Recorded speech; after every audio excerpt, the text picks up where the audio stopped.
Hello, ladies and gentlemen. How are we all doing? I hope everything's good with you. Everything's good with me. How we doing? It's that time of the month again, and it's time I would normally do a mod video. And things are going to be a little bit different this month, which I'll get into after the intro music. Roll intro!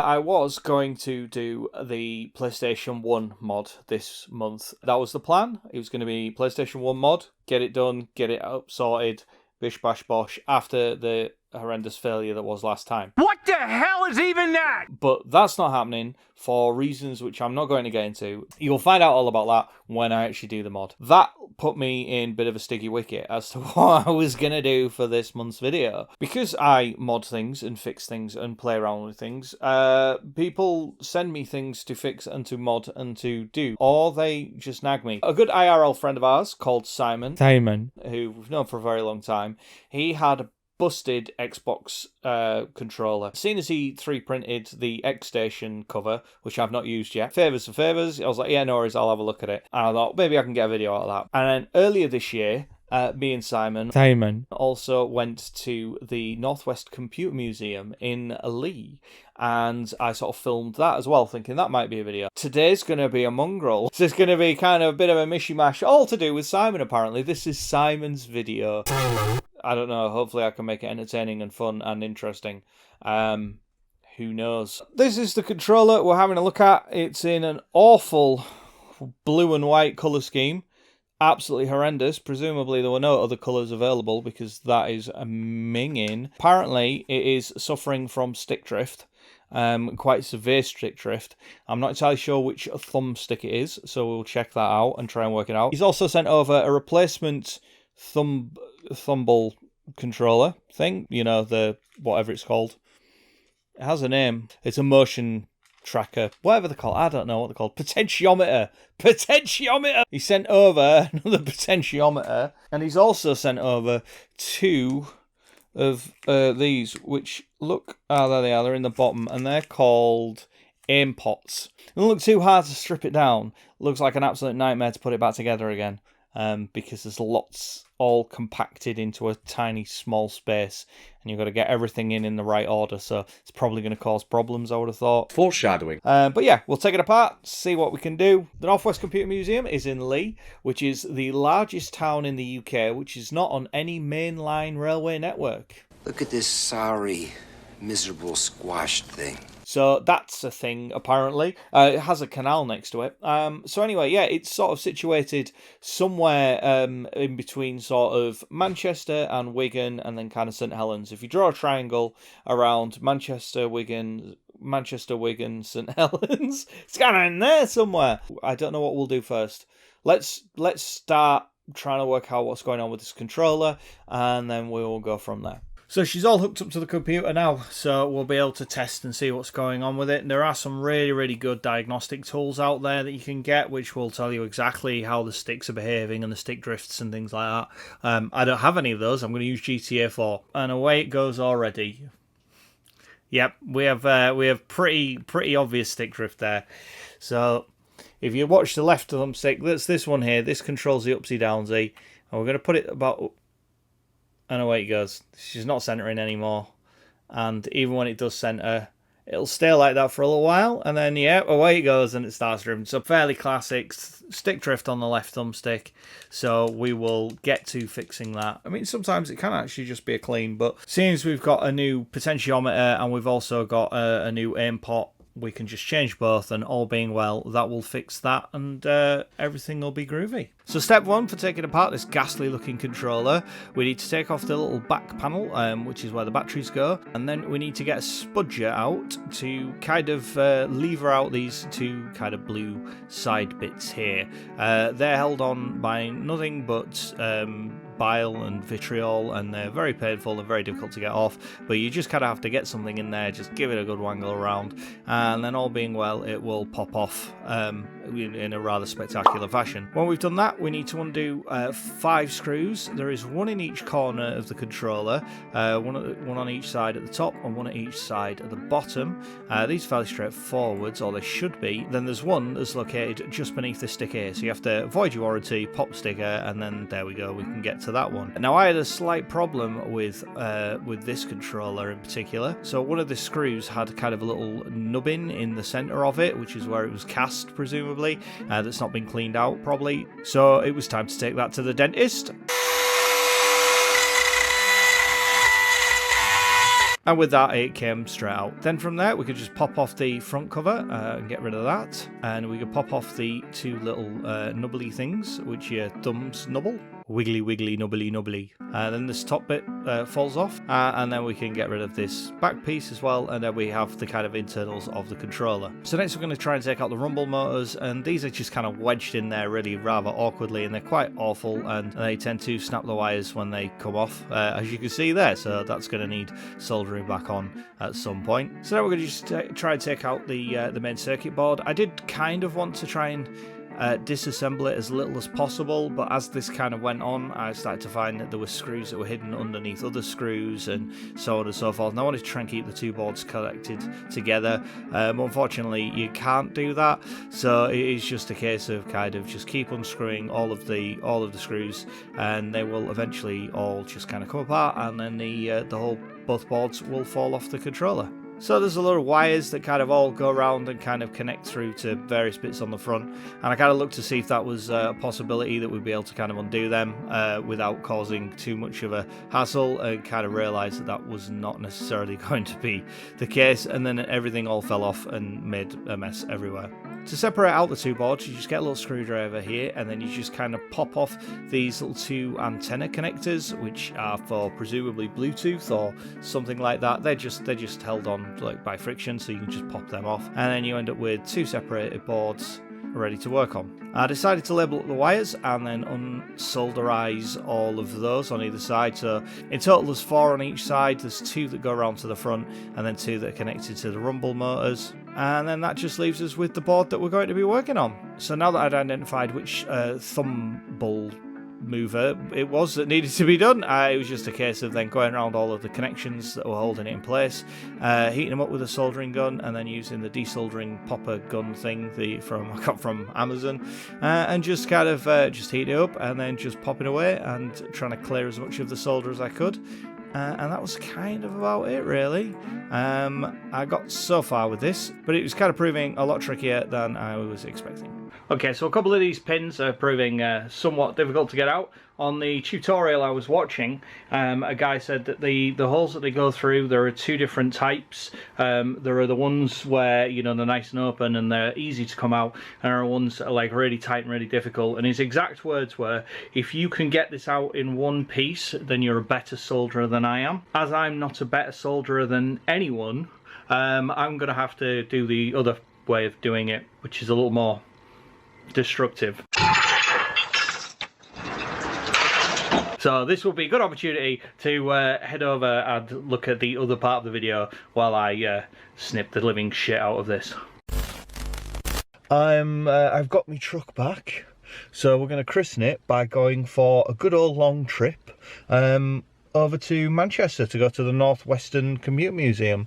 So I've got like a sort of best part of an hour's drive for you to go pick my mate up, and about 2.5 hours drive to get to the museum, and then 2.5 hours back, and then 2.5 hours. So it's going to be a long day in the old motorway box. Make sure it's all working. Now, anyone that's knows anything about old Land Rovers will know that that's quite the undertaking, because you never know. It's only just got back from the menders. I've got my RSE breakdown cover all up to date, so let's see if we have to call them or not. Hopefully not. And we'll get some footage and show you the sights of the museum. And just look at the old girl. Isn't she beautiful? What a beautiful, fine piece of British engineering. Marvellous.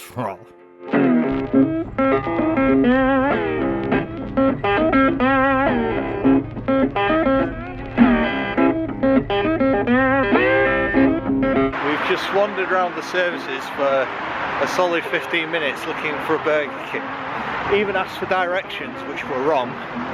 And now apparently we have to walk over the Bridge of Doom to go, because we're not having fucking KFC.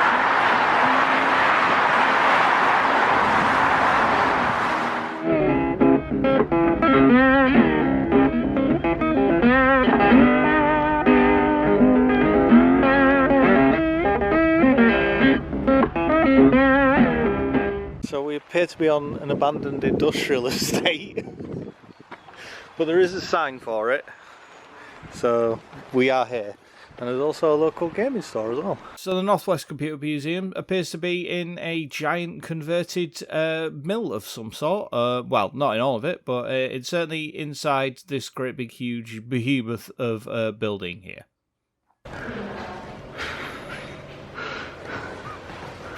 Going up.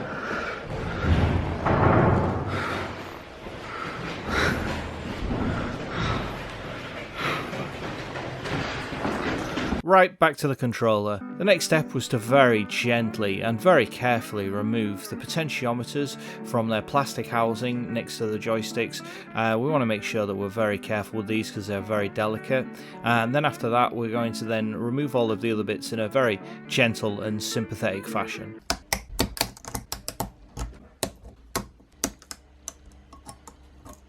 Then once that's done, it was just a case of heating up the other sides and then pulling the remaining parts loose. This did take quite a while because there was a fair few bits to come through, but then after a little while they'd all come free and we had a clean surface to work from. Okay, so I've got all of the bits out, and some of the the copper pads are looking a little bit toasty and or perhaps missing, but I'm hoping because it's just a through and through, we're going to clag it full of solder. All being well, that should work perfectly fine. I've given them as clean as best I can, so I'm looking decidedly munched.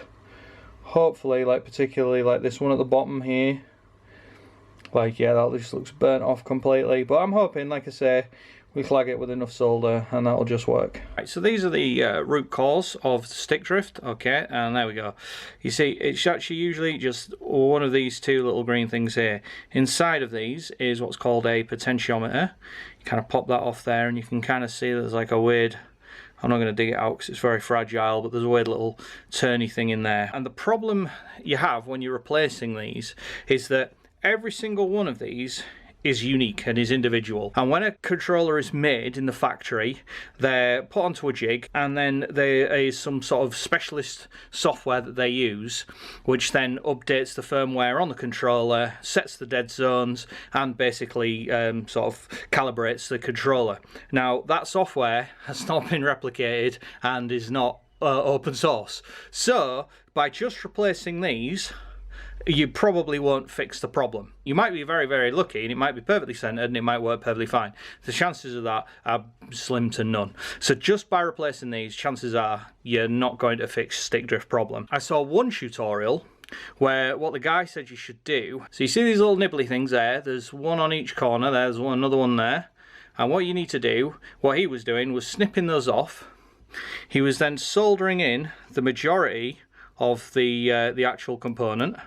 He was sort of soldering in these four legs and all around here, but leaving the three for the potentiometers loose. And then he was hooking it up, wiring it up, and then kind of jiggling those so that he could then get it to the correct dead zone and get it worked, and then soldering it in at the same time. Now that, while it may work, that's fine, but I don't have a computer down here that works. I would have to kind of jiggle it upstairs on my computer upstairs, bring it downstairs without moving it a millimeter, a fraction of a millimeter, not a single fraction of a millimeter movement, putting it down on the jig here and then soldering it. And so that was never going to happen. That was never going to happen. So instead, my good friend Simon has bought him really, it's his controller, but bought us two of these. which are called aim pots, which are additional little circuit boards which solder onto those when you install it, and then you have a handy dandy little screwdrivery thing that you whack in there, you turn them, and then you can manually calibrate it yourself. So hopefully that'll work, or it might not, we don't know. Now I did say to Simon when he asked me to do this that like he was giving me this at his own risk, that there was no guarantee I'd be able to fix it or that I wouldn't just break it completely, and his response was, it's currently broken and unusable, so by you taking it into the workshop and trying to fix it and breaking it, nothing's been lost. So I've taken him at his word and we're going to give it a bash. We're going to solder these new bits on, we're going to solder the aim pot on, and we're going to see if we can get it working. Or we might just clag everything in solder and it might all just be ruined. So then it was just a case of jamming the new joystick in there and then soldering up all of the metal bits that were sticking through. I don't think you really need me to talk you through this. So how about some royalty-free music while you watch the lovely soldering?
Okay, so that's the main board all soldered back together with the new potentiometers in place, plus the aim pots.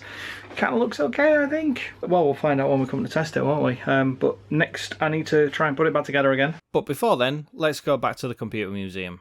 I don't really know the best way to kind of to tell you about this place, really. I have lots of footage, but obviously I can't go through everything, and we didn't really have time to stand and tell people about everything as we went. Right, there's Simon. We didn't really have time to go through and sort of talk about everything that was there, because it was just so much stuff. So I guess we'll just have a little montage of all the various different footage that I took of the day. And you know, you can just play the spot the interesting highlight thing that, you know, if there's anything that you anything that jumps out at you. But I mean, it was absolutely immense, the amount of stuff that they had. It was a really impressive collection of stuff, and the best thing about the whole thing was that they had a big cabinet, which I'll show you at the end, which is all full of software, and you can just ask to play any of it and they'll hook it up, but there's already stuff on a lot of stuff. You'll notice with the Spectrum, it's got like a little key card at the back which is full of games. It's all loaded up as well, same with the C64 as well. And yeah, there was just so much software that you could play on, and everything is working, and it was all just hands-on. You could just play around with anything. At the end of the video, I'll have some highlights of me and Simon prattling around on the different computers and stuff. But it was a really, really good day. So I would highly recommend anyone that has any interest in old computers going and checking the place out. There was just so much. I was like a Silicon graphics machine knocking about just in the background. Like I was like, wow, that was a really, really important piece of kit that they had there, just kind of knocking about in the background. All the kind of Amigas and Ataris. They had loads of consoles as well, which is probably where we will be now. But yeah, they had Amigas and Ataris and Commodores, C64s, and yeah, ZX81, Zeta Dragon 32, BBC Micros, just you name it. They're just about everything there. They even had like a really extensive collection of Macs as well. There was just absolutely loads of those as well that you could play around with. And and they had the fabled internet as well, which I was really pleased to see. But yeah, it was just a really good day. There was just so much stuff there. I couldn't really cover everything, even remotely in detail. So yeah, there's just some video of all the stuff that kind of jumped out at me and that I sort of liked as well. We had a real good afternoon there, and like I say, I would highly recommend going and giving it a skeg yourself and just going and getting hands on with some of these old computers.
So I thought I was about there, and then I came to put literally the last little bit on, which is this little top cap here for the bumper buttons, and realised that there was an extra little button in there, which is I think the sync button for it to sync up with stuff.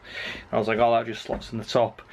And then when I had a look, there's actually a recess that it needs to go into, and it's held in place by the first circuit board. So that means I need to basically take both circuit boards out to put it in the right place and then put back in.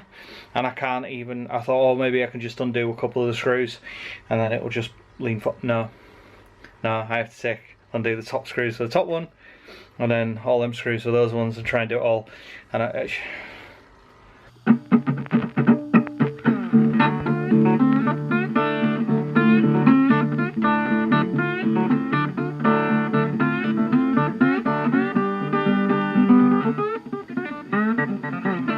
Right, so I've rebuilt her again.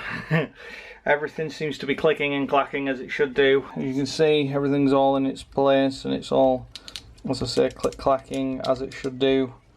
We've got the top part on and the bumpers and everything. So let's head upstairs, do a quick test. If it works, it works. If it doesn't, it doesn't. Oh well. Here we are, we've got the thing working. As you can tell, it's all up and running and everything's fine. When I push the buttons, you can see we get buttony, everything's all working, which to be honest I didn't think was going to be the case, but it is. Everything's all working as it should be, so that's good. But as you can see with the stick here, that is bang on. The stick that works is bang on the centre, but the one that we've replaced, which is this one here, is a long way away from the centre. Here's nowhere near, it's all the way off over there. So what we're going to do, assuming that these little things work, is we're going to twist these and get that centered. Look at that. Wow. So we're still a little high. So hopefully this one's working as well. Wow. Oh, we get that centered. That's so smart. And then there we go. Wow. And I think I've fixed the controller and no one's more surprised than you. and completely removed stick drift. It's all being well. We just need to put the outer housing on, return it to its owner, charge him 70 quid and go, thank you very much. So that's that. That's the end of the video. Thank you very much for watching. I hope you enjoyed that. Don't forget to hit the like, comment, subscribe, all that kind of stuff. I'm getting really close to 1,000 and I really want to get there. So please subscribe. I will be back next month with some other content. I don't know what yet, but I will be back in a month. I will be back. So keep an eye out for that last Saturday of the month. Take it easy, guys. I will see you all later. Bye-bye now. Whee!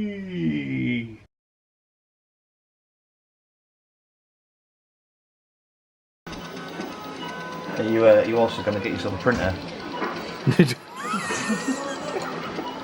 And this is literally what the Battle of Midway was like. This is exactly what it was like, a faithful reconstruction. My hands are cramping up already. Like, my hands are cramping up from that thing. Right. Let's check the back. Review. Don't even see the space station anymore. Oh, you've flown that far away. Left view. Oh, there. Oh, rear view. There you go. That's your space okay, station. Okay, cool. Okay, so we go back to the local chart and we'll pick somewhere to fly to. I just need to figure out how I actually click it.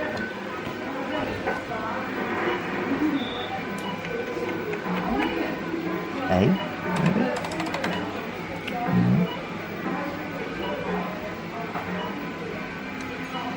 Space, galactic jump, distance. And this is how space combat went. Oh, there we go. Well, I know how far away it is, but the X isn't moved. I need to know how to select. This is how we used to do it.